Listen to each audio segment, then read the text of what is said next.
All right. So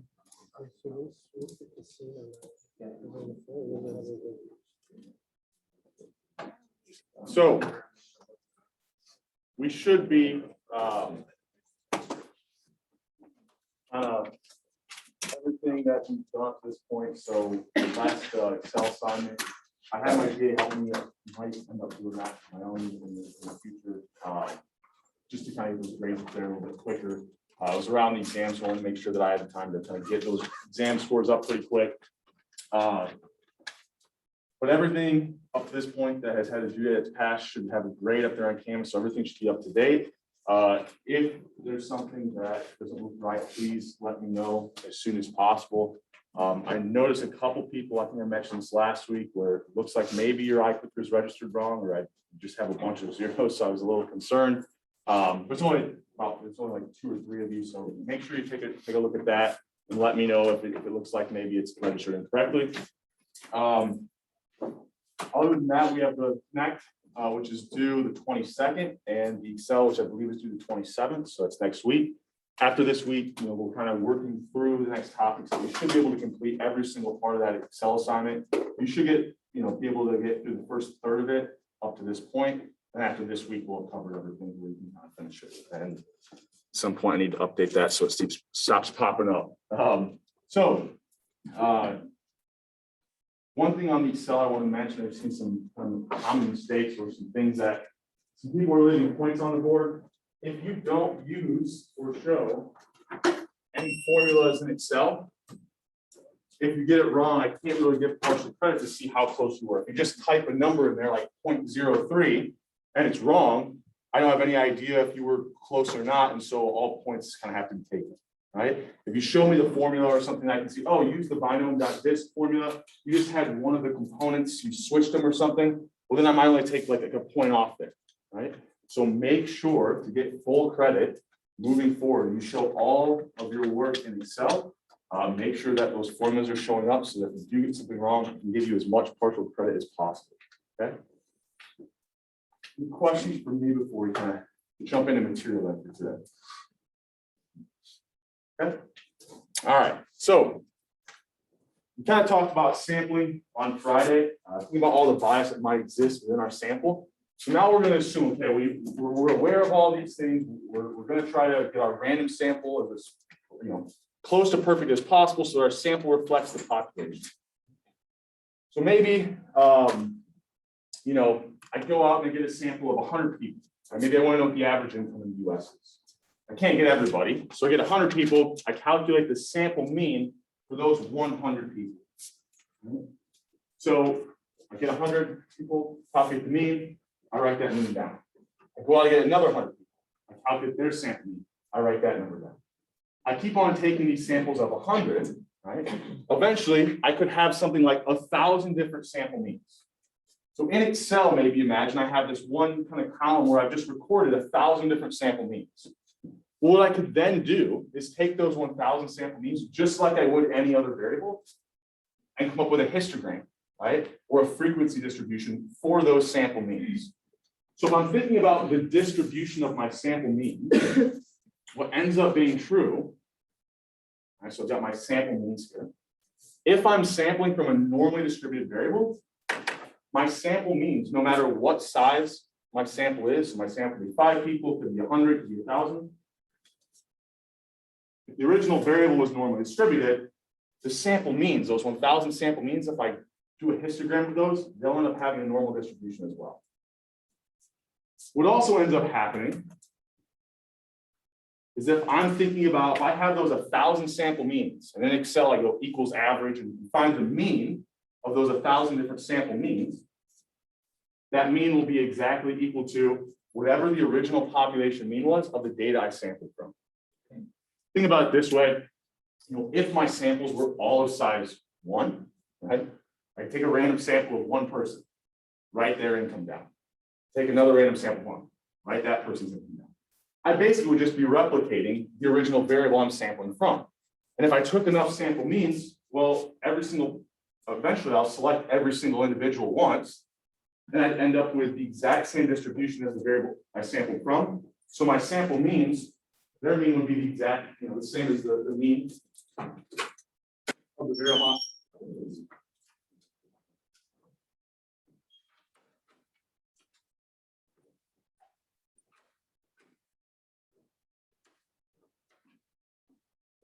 So, if I was just taking samples of size 1, I basically would end up with the exact same distribution. So the mean of that distribution, the mean of my sample means, would have the same mean as it did before. What ends up being true is I start taking samples of higher sizes. Right? Maybe I take samples of size 10. Well, it's just that the extreme values are less likely for me to see as my sample mean. Think about it for income. If I take samples of size 1, maybe I end up getting somebody who makes $500,000. If I take a sample of size 10, it's very unlikely the average income out of 10 random people would be $500,000. But it would still be centered around that same value. So the mean of my sample means will be whatever the original mean of the variable I sampled from was, but the variance of my sample means will start out having the same variance as the variable I sampled from if I was taking samples of size 1, right? So I take samples of size 1, I'm just getting the exact same distribution. But as I take more people, I said, well, out of 10 people, it's very unlikely we would see, a sample mean of 500,000. Maybe if I'm looking at one person, I could see their income be 500,000. But to have the average across 10 people, or think about the average across 100 people, if it was truly a random sample to get an average of 500,000, very unlikely.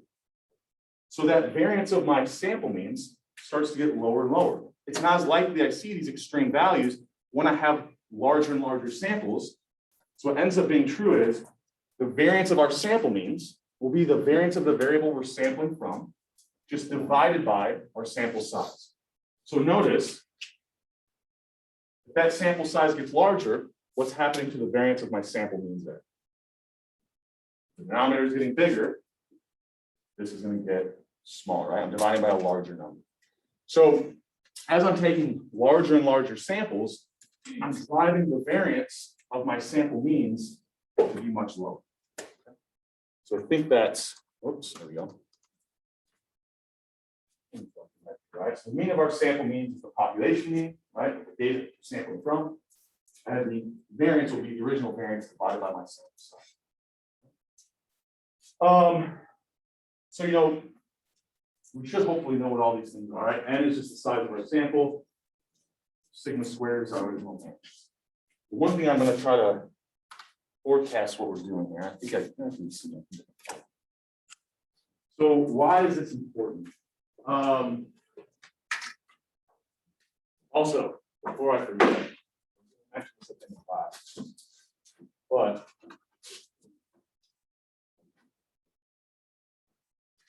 you want to go to dialogue days on Wednesday. I'm not going to use the iPads for points, so that way, we're still going to have class, but if you want to go to the dialogue day sessions, it's not like it's going to penalize you. You won't be having the iPads still in class.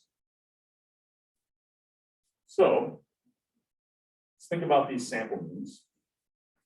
Let's say I take samples of size 10, right? So my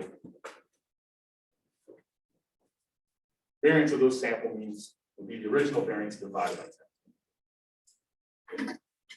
If I take,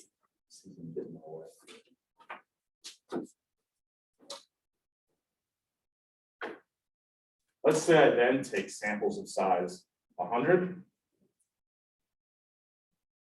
Well, I'll have the same variable I'm sampling from.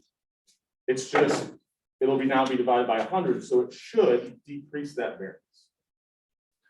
If my variance is lower, what that's saying is there's less variation. But we also said, what would happen to my distribution if the variance went down, if the variance decreased? So it does something to our normal distribution. The mean shifts it along the x-axis. So if the variance gets lower, what's going to happen to my distribution?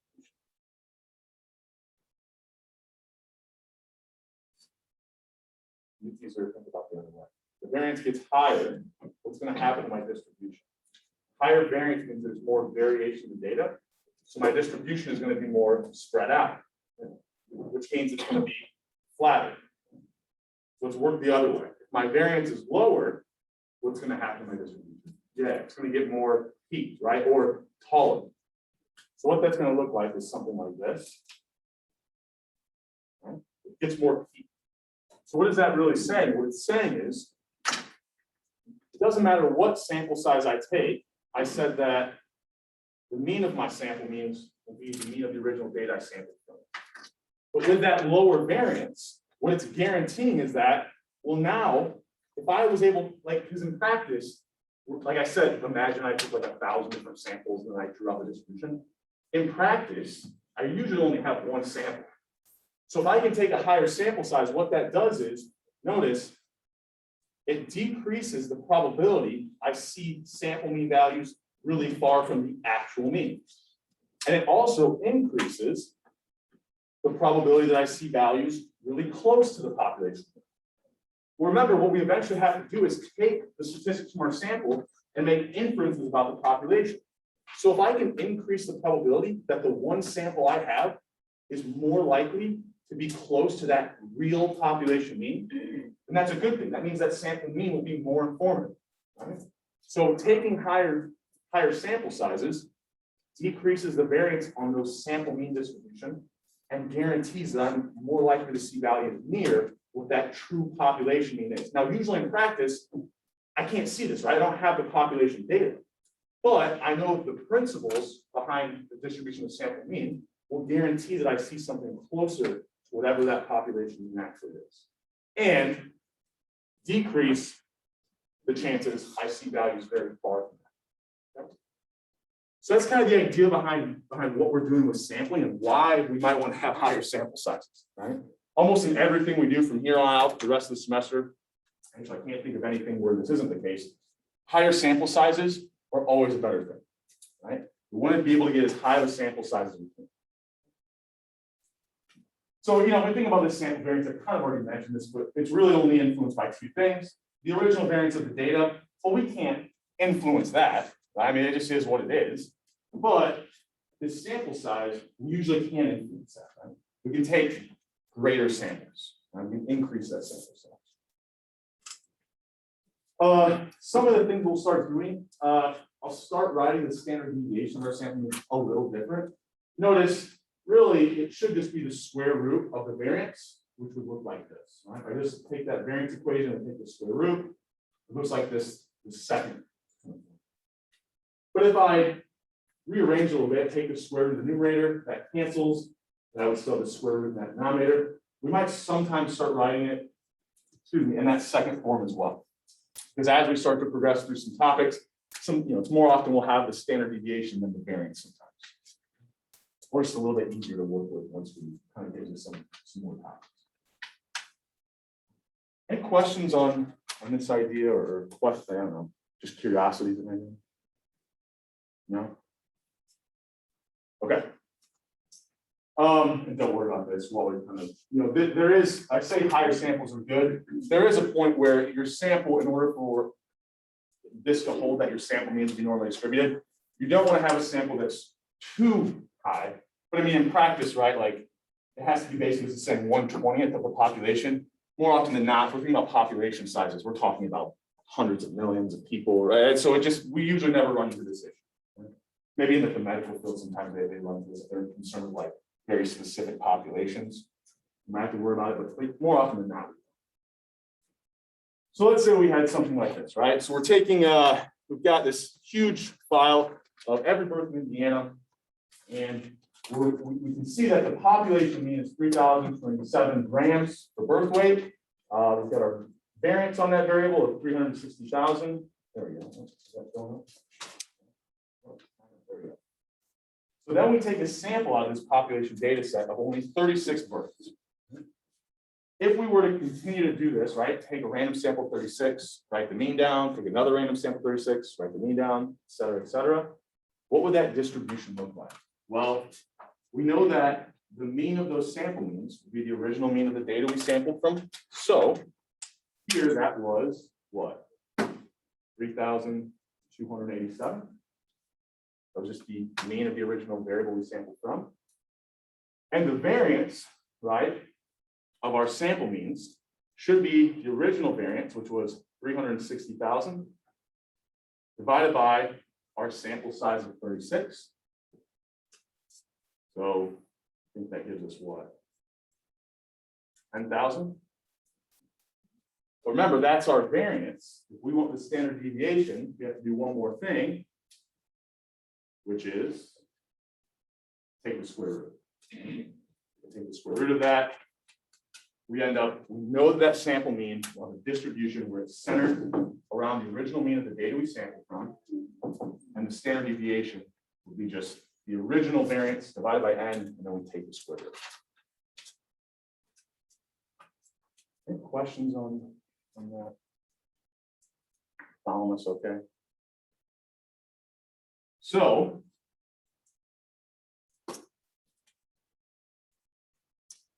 let's think about this one. And I'm actually going to use this as an iClick question here. Let's say we have the exact same setup, but instead of 36 as my sample size, I start to take samples of size 100.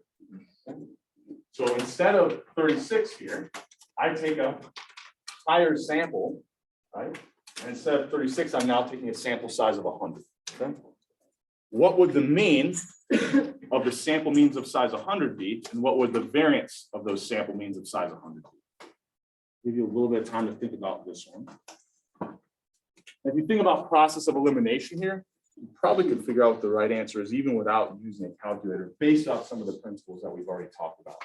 All right, we're going to a higher sample size, so think about what that's going to do to the variance of our sample means.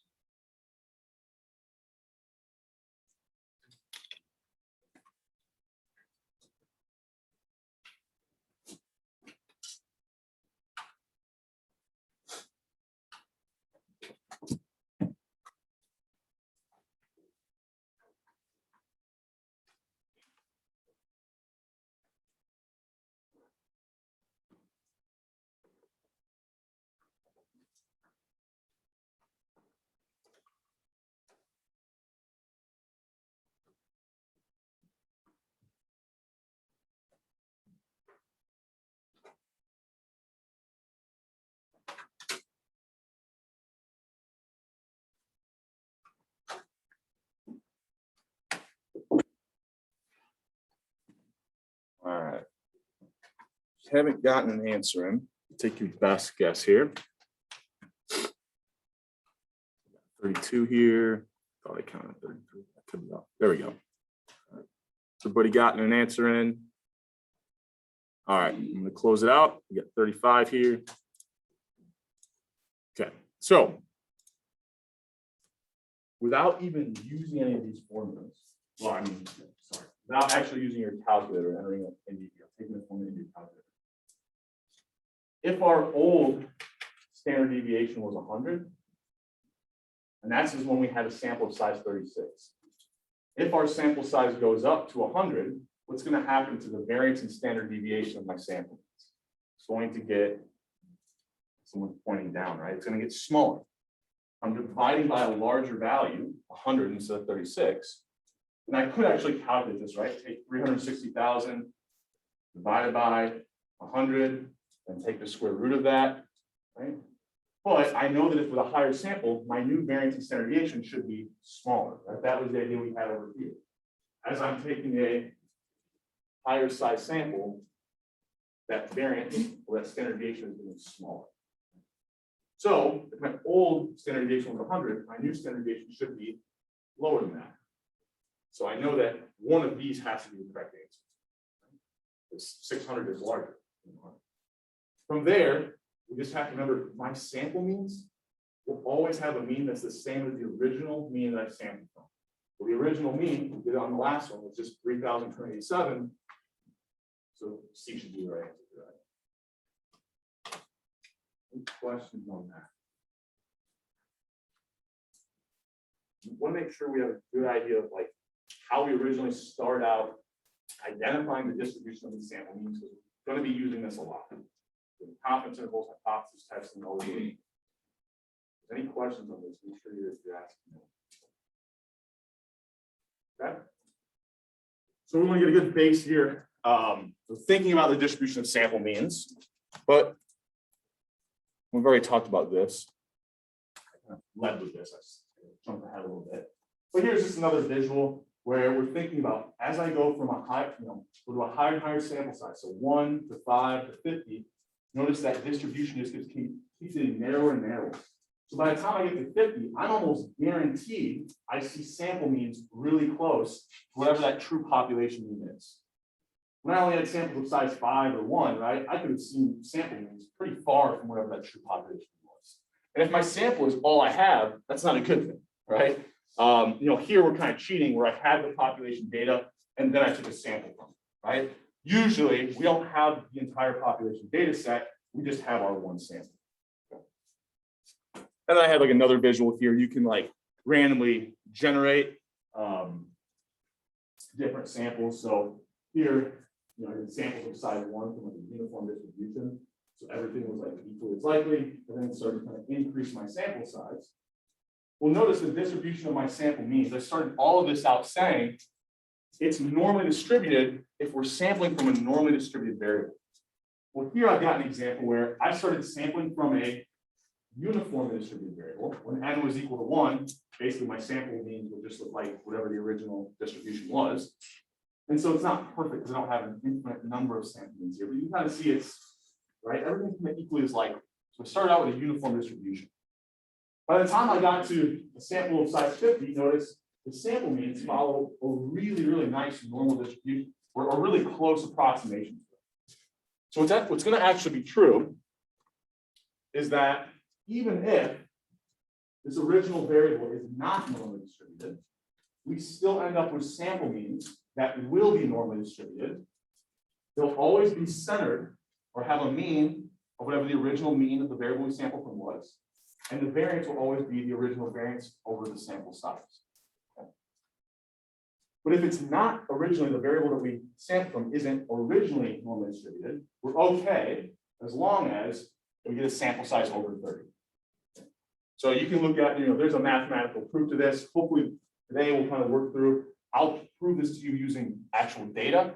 The mathematical proof, like we don't have like real analysis and all these kind of math courses as our background, which I expect many to do, right? That proof really wouldn't mean a whole lot to us. But you can prove it to ourselves using data. To me, actually, sometimes I hate getting lost in the weed of like all these math proofs, and I just try to prove something to myself using the data as well, right? So as long as we get a sample size over 30, it doesn't matter what the original variable was distributed as, my sample means we'll have a normal distribution.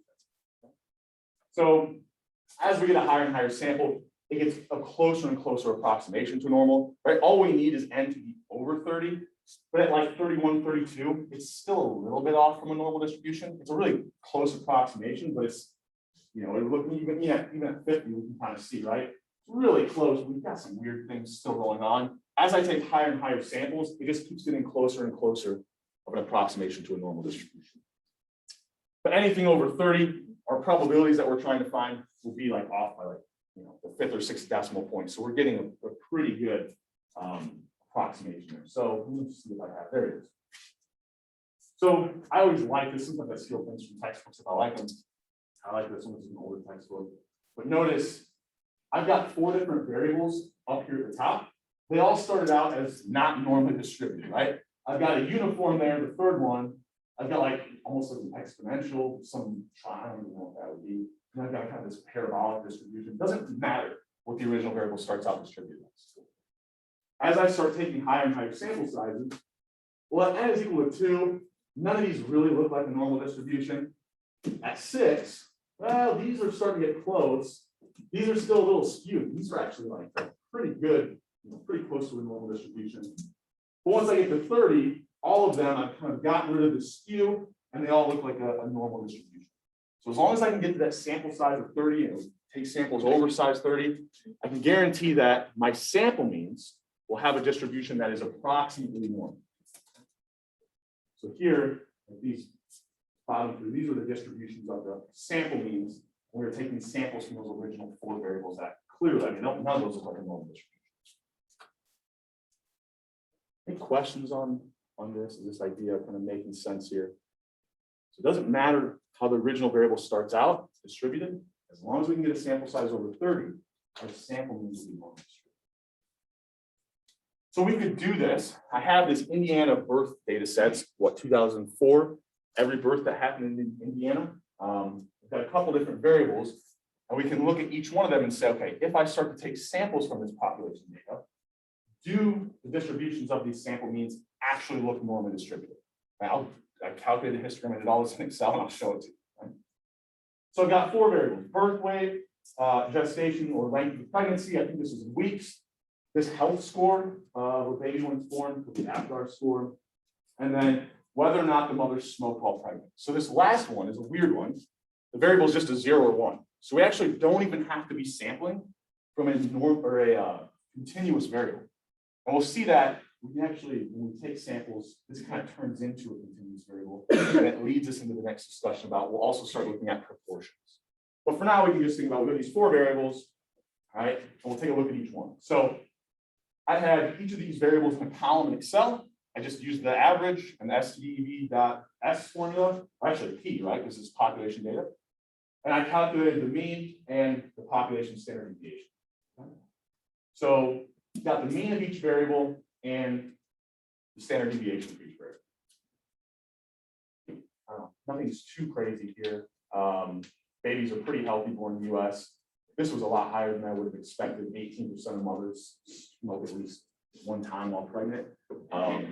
Hopefully this has changed. This was 2004. So hopefully this is better now. I don't have to do it. So what I'm going to do is take a look at each one of these variables and see how was it normally distributed. Well, birth weight, I kind of mentioned a lot of these biological markers, they're typically normally distributed, right? Human performance, height, weight, we kind of talk about these things.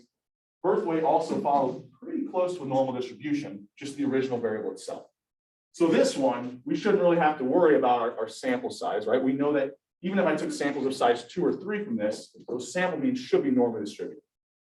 But if I look at these other variables, right, the gestation and length of pregnancy, pretty long left tail. I think I showed you an example of this in the past, right? We've got premature births, but no babies being born at like 11 months, right? So we got this long left tail. So here we don't have a normal distribution, but if we take a sample over size 30, the sample mean should be normally distributed. APGAR score, same kind of thing. We only score it as integers, right? So this isn't even a continuous variable, and we don't really have like anything that looks like a normal distribution. We got this long left tail. And I didn't put up a graph of the mother smoking. Wouldn't be very interesting, right? It was what? 0.18 at 0, so then 0.82 at 1, right? We just kind of have 2 bars there. That's definitely not normal distribution. So what I'm going to do is then I had this population data.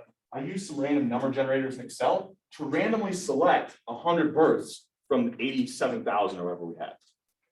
Once I had those 100 random births, I calculated the sample mean and stored it in a different cell. I then randomly selected another 100 births, calculated the sample mean for each one of these variables, stored them in another cell. So as I went through this process, I did 1,000 different samples of size 100. So I ended up with 1,000 sample means for birth weight, 1,000 sample means for APGAR, 1,000 sample means for maternal smoking, and 1,000 sample means for gestation or length of pregnancy. So now that I have 1,000 sample means, I can put them into a histogram, but I can also calculate the mean of the sample means and the standard deviation of those sample means, right? Once again, once I store them in a different file, it's as easy in Excel as equals average, select that variable. Equals STDV.P, select, or actually .S here because we can sample, select that variable. So what should be true is that the mean of these sample means should be centered around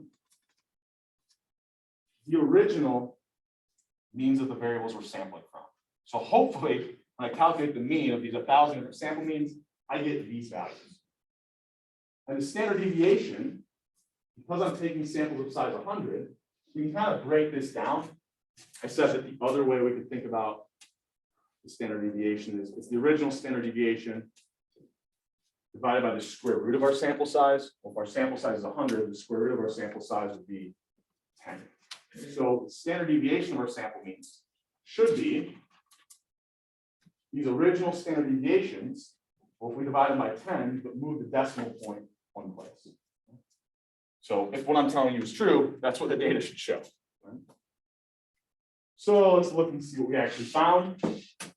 Now, I don't have an infinite number of sample means, which is what the math theory really needs. So these will be a little off. Like I've only got 1,000. If I took a 10,000 sample means, they'd be even closer. But I've only got 1,000 here. But even at 1,000, we look at the original variables sample, original variable means. They're really pretty much identical to the mean of my sample means, right? I mean, the roundings, I had to round to an integer. It looks like it's a gram off. It's actually only off to like the second decimal point. And if I look here, right, I'm only off the second decimal point. This one matches up. These match up perfectly. The standard deviation, I said, we should be the same as the old standard deviation, but divided by 10. So notice the decimal point just gets moved one place. And these, a little bit of rounding here is why they look a little bit different. But they're really the same kind of values out to like the third or fourth decimal point. So this is kind of a nice way to prove to ourselves with the data that this theory is going to be upheld. And we only had to do 1,000 samples here. Really, in practice, to prove this, we probably should have done like 10,000. I just didn't. It would just take a lot more work to come up with another 9,000 sample means. And this kind of gives us a really good, good visual of it as well. Questions on this? So really what this is showing is that if we were to do this in practice, the mean of our sample means, which would be here in this column, end up being the exact same as the original means of the data we sampled from. And the standard deviation of our sample means was the original standard deviation just divided by the square root of our sample size. We've proven that. The other thing I was telling you was if I take samples over size 30, which here we've got 100, so we definitely met that. All of my sample means, each one of these variables, all those 1,000 different sample means I have, should all be normally distributed. So I created some histograms, right? The birth weight one, not very surprising, the original variable was normally distributed. So my sample means look even more like a normal distribution, right? Or even closer of an approximation. Now, one thing that's kind of interesting to point out here is if I took samples of size 1, or I think about the original variable itself, I could have seen birth weights, as small as like 1,000 or as large as it looks like we had some above 5,000 here. Well, if I select one birth, then maybe I get like a premature birth and see a really low birth weight. If I'm selecting 100, it's very unlikely I would randomly select 100 premature births, right? If I randomly select 100 births, I'm probably getting one from here, one from here, one from here, all over the distribution. And so to see a sample mean as low as 1,000 probably isn't very likely when I have a sample of size 100. Sure enough, we look at that distribution. The lowest values I'm seeing for my sample means are like just above 3,000, and what, as high as maybe 3,500. So I've like greatly reduced the range of possible values I can see when I have this sample that's of size 100. Just really what we were saying here, right? All these values that are further from the mean, much less likely for us to see, and the values near that population mean even more likely for us to see. So the other variable we had that wasn't normally distributed was the length of pregnancy. Those sample means, now we've got this nice kind of normal distribution on that as well. The APGAR score, the health measure, have a nice normal distribution there. And the weird one was that maternal smoking. So think about maternal smoking was just a 0 or a 1. But if I take samples of size 100, right, I might see 23 out of 100 mothers smoke. So that would be a sample mean of 0.23. Because if I'm just adding up ones and zeros, it would just be the number of people who smoke divided by total number of people in my sample, so 23 over 100. So for the maternal smoking variable, we could see all these different sample mean values anywhere between 0 and 1. So when the original variable is like binomial, or just 0, 1, the sample means will actually take on values anywhere in between 0 and 1. So notice here, even with this original variable that started out as discrete, just 0, 1, and definitely didn't follow a normal distribution that was discrete, our sample means get pretty close to normal distribution. There's some weird things going on here, just the way that the kind of data is censored. Once again, I only took 1,000 samples to really get a great approximation. I have to show this technically with an infinite number of samples. Can't really do that with the data. The only way you can do that is like writing out the mathematical proof. But I'm not expecting us to kind of go that far in this class. Any questions in over this concept, and that could come one over here.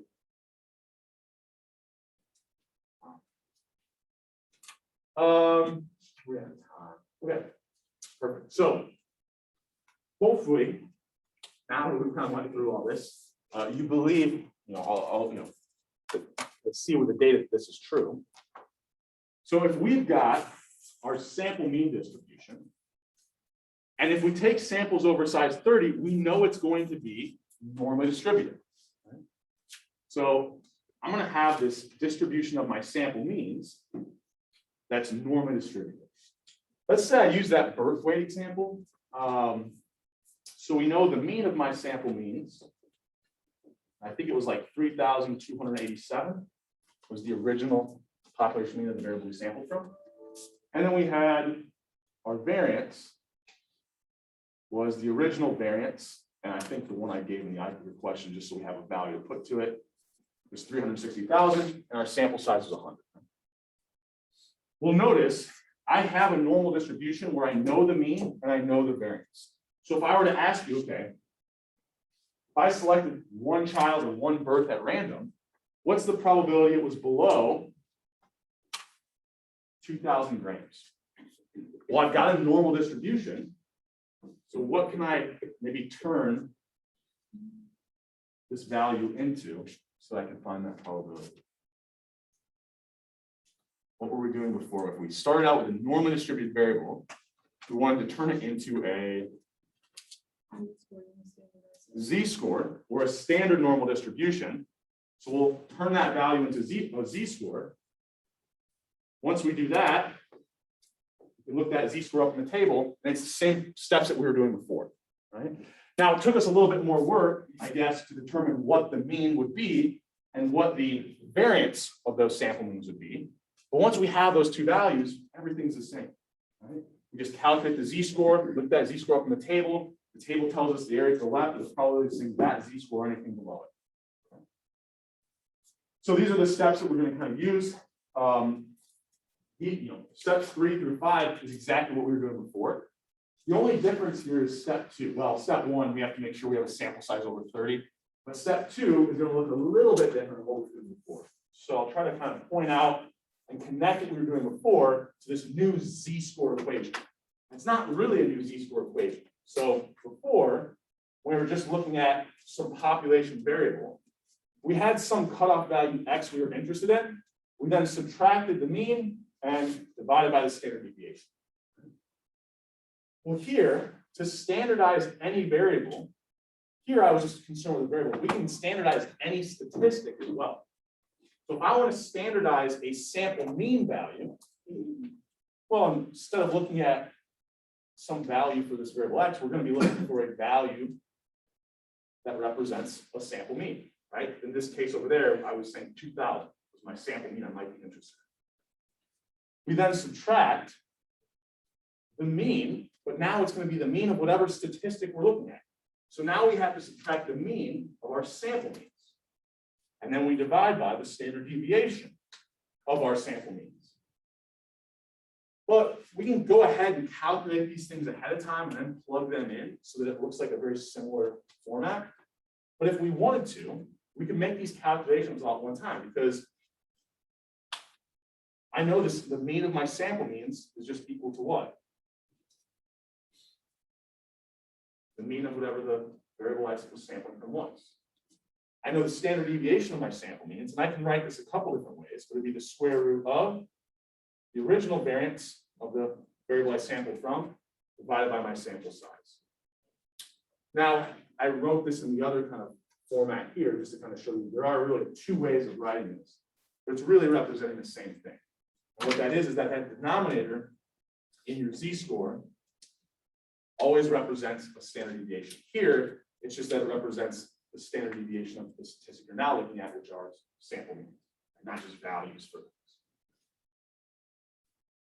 Once we have the z-score, though, everything else is the same. We can look it up in the table, find these probabilities of seeing sample means if certain values are below. Any questions on that?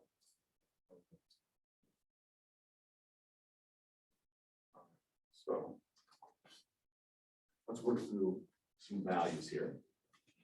let's say I had some variable x, and I know that it's normally distributed with what? A mean of 5 and a variance of 2,500. So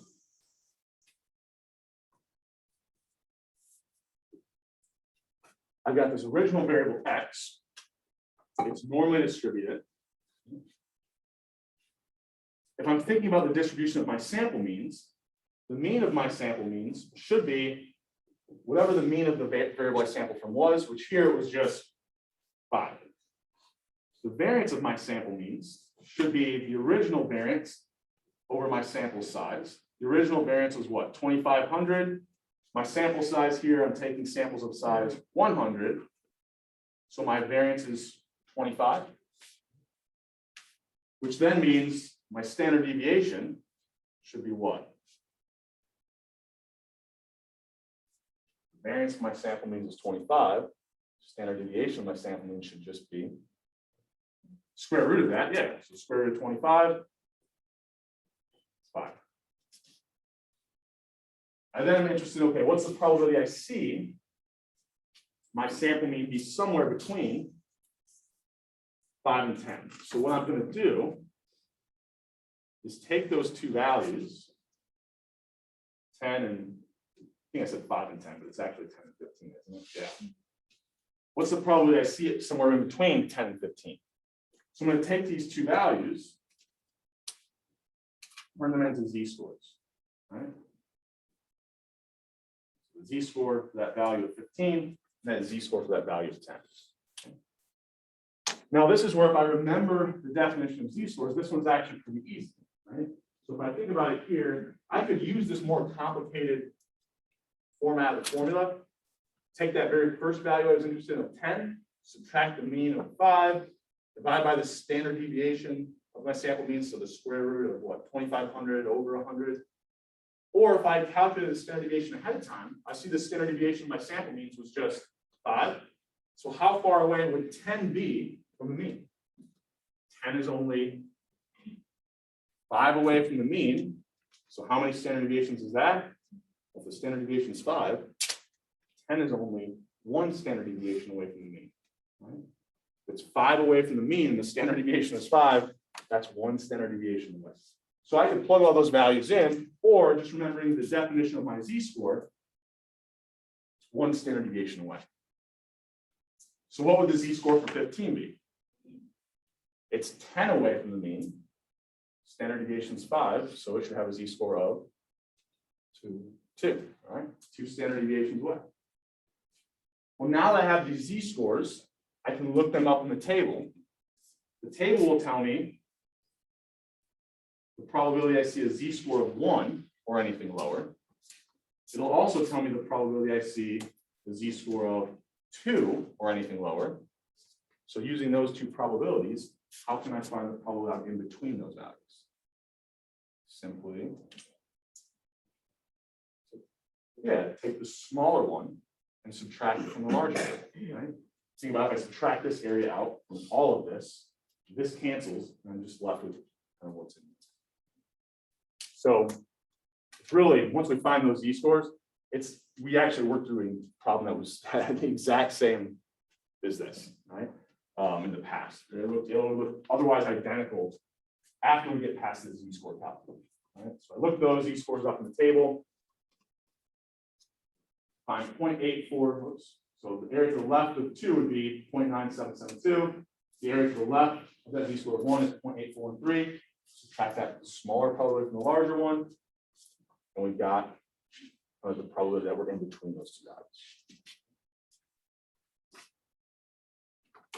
Questions here? So it's pretty similar to what we were doing before. We just kind of this additional spin where the z-score calculation is a little bit more, I guess, requires a little bit more work.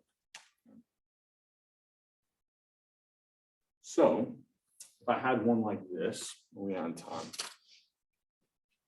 Let's see if you guys can kind of work on this one on your own. Kind of see where we're at.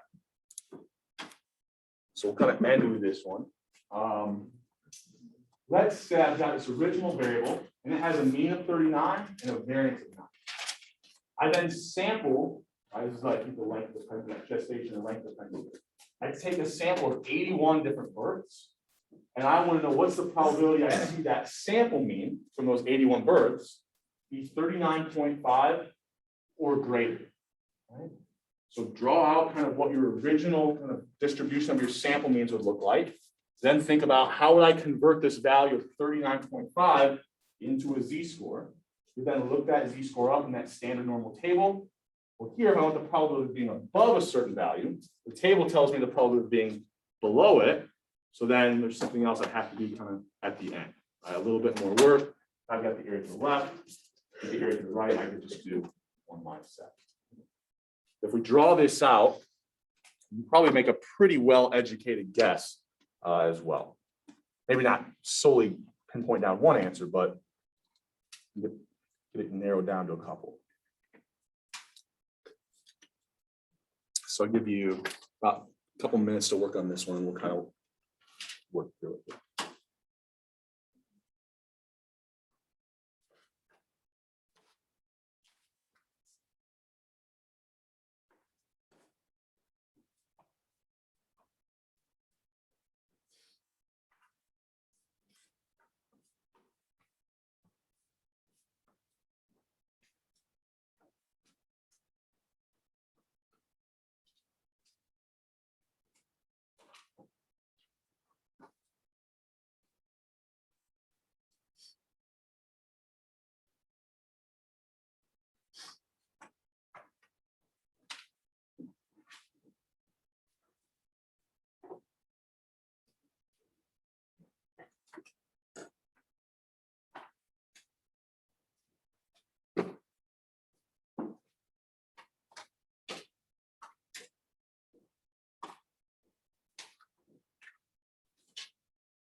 So, what should the mean of my sample means be here? The easiest part, right? It's just I have it written up here. It's just the original mean of the population of sample. If I want to know the probability I see 39.5 or greater, automatically I know which of these can't be the right answer.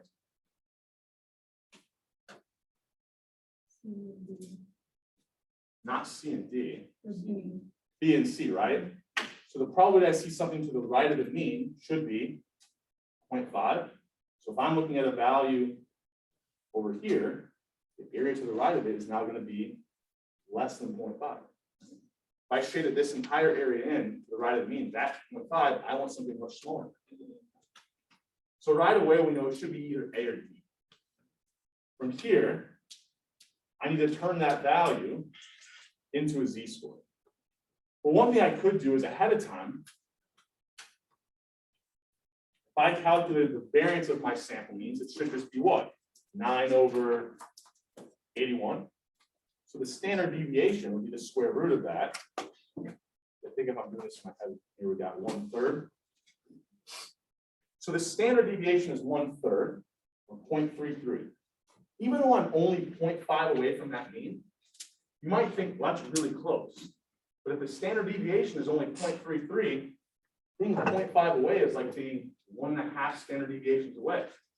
So if I go ahead and calculate my z-score, I think I find that it is exactly 1.5. So being 1.5 standard deviations away is starting to get pretty far away. So if I'm thinking about what the probability of seeing something 1.5 standard deviations away or even further, it's probably going to be a little bit closer to that probability of 0 than it would be to that probability of 0.5, right? Because I'm not like 0.2 standard deviations away, I'm 1.5. I'm starting to get closer to that. We said, I think 2 standard deviations away is really far. So if I'm guessing here, I'm probably going to guess A, right? Because that's the one that's a little bit closer to 0 than it would be to 25. If I look this up, sure enough, I find this is like what, 0.94 something, or 0.93 something.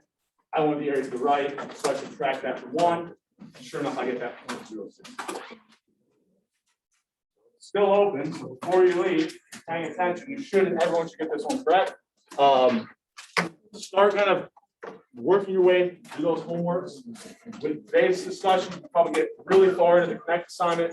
And we will pick up with this again on Wednesday. Other than that, I will see you guys Wednesday. Like I said, we won't use iPhone in class Wednesday, so if you want to do those dialogue days, feel free to go to the session that day.